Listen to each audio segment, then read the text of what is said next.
दोस्तों, आज का दो पंक्तियाँ एक इंग्लिश कोट के साथ। There will always be opportunity to learn for those who desire it. बिल्कुल सही लगती है मुझे तो ये पंक्तियाँ। कुछ लोग थोड़े से बदलाव से डर जाते हैं।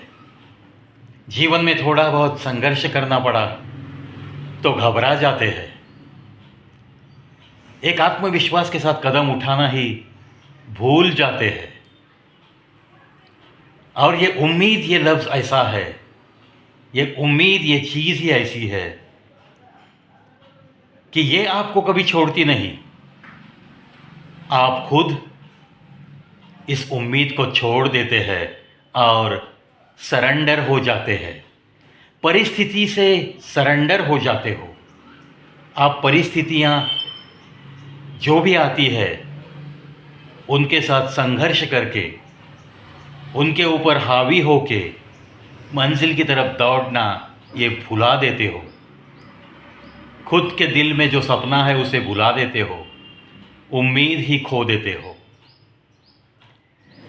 ऐसा हरगिज़ होना नहीं चाहिए, क्योंकि जिसके दिल में जज्बा है उसे बहुत कुछ सीखने का मौका ज़रूर मिलता है, लेकिन संघर्ष करने की तैयारी तो चाहिए। दिल में एक ऐसा विचार चाहिए कि ज़िंदगी की राह इतनी तो सीधी नहीं है, और चलते चलते हमें ये भी नहीं सोचना चाहिए कि कोई सामने से मुझे मिलने जो आता है, जो भी मेरा पहचान वाला है, जो भी मेरा रिश्तेदार है, जो भी मेरा मित्र बन के रहता है, वो हमारे जैसा ही चले, हमारे जैसे ही उसके बात करने का अंदाज़ हो।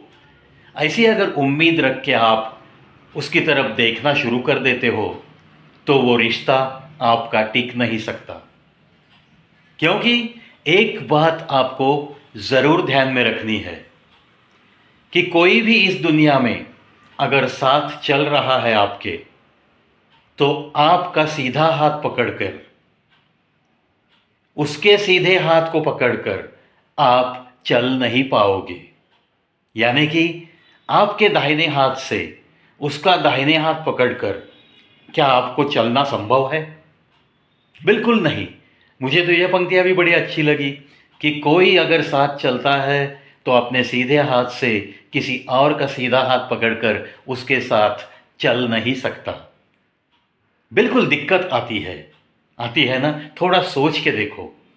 और ऐसी कुछ चीज़ें हैं, अगर ये हमने दिल को समझा दी तो हमें चलने में आसानी हो सकती है, और जो भी संघर्ष करना है उसमें ताकत मिल सकती है।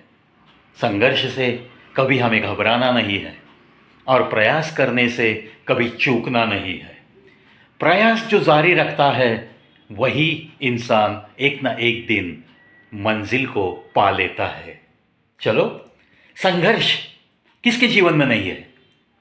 आप अगर सोचते बैठोगे कि दुनिया में नाम जिन लोगों ने कमाया है, वो आपको उनका संघर्ष थोड़ा बहुत पढ़ना चाहिए। आज जो इमारत खड़ी है उसकी तरफ देखकर आप वो इमारत बांधना या उस इमारत की तरह ऊंचाई हासिल करना इतना आसान मत समझो। जितनी ज़्यादा ऊंची इमारत होती है उतना ही ज़्यादा गड्ढा उसके नीचे बिल्कुल होता है। यानी कि आज जो प्रकाशमान दिखता है उसके अंधेरों के बारे में अगर आप जान लोगे तो आप किसी भी चीज़ का संघर्ष करने के लिए बिल्कुल राजी रहोगे। कोई संघर्ष आपको हार दे नहीं सकता, लेकिन उसके साथ दो हाथ करने की ताकत आपके पास चाहिए। मानसिक ताकत ये बहुत महत्वपूर्ण होती है, बाद में शारीरिक ताकत, बाद में बौद्धिक ताकत। ये होती है बातें दोस्तों। ज़िंदगी में कुछ बन के दिखाने के लिए आप में जो जज्बा चाहिए, उसमें कुछ ऐसे मुद्दे होते हैं जिनको हमें सीखना पड़ता है, और सीखते सीखते ही एक दिन इंसान किसी को सिखाने लायक बन सकता है। इस पे भी तो आपको ज़रूर विश्वास रखना चाहिए। चलो, ऐसा ही विश्वास आपके दिल में ज़रूर पैदा हो जाए। इसी एक शुभ आशा के साथ आज का दिन आपको बड़ा ही शुभ जाए। इसी भी तमन्ना के साथ चलता हूँ दोस्तों, आज की 2 पंक्तियाँ में बस इतना ही। कल फिर लौटूंगा और कुछ ऐसी ही हसीन बातें लेकर।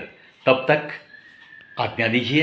ये प्रवि तो बस आपको मिलता ही रहेगा, मिलता ही रहेगा, और आपको उसका साथ ज़रूर देना है, क्योंकि 5800 इस तरफ का अपना ये सफ़र जारी है और बहुत जल्द हम ये सफ़र पूरा करेंगे और credit will go to you. बस बने रहिए, देखते रहिए, सुनते रहिए कवि प्रवीश शो ऑन यूट्यूब।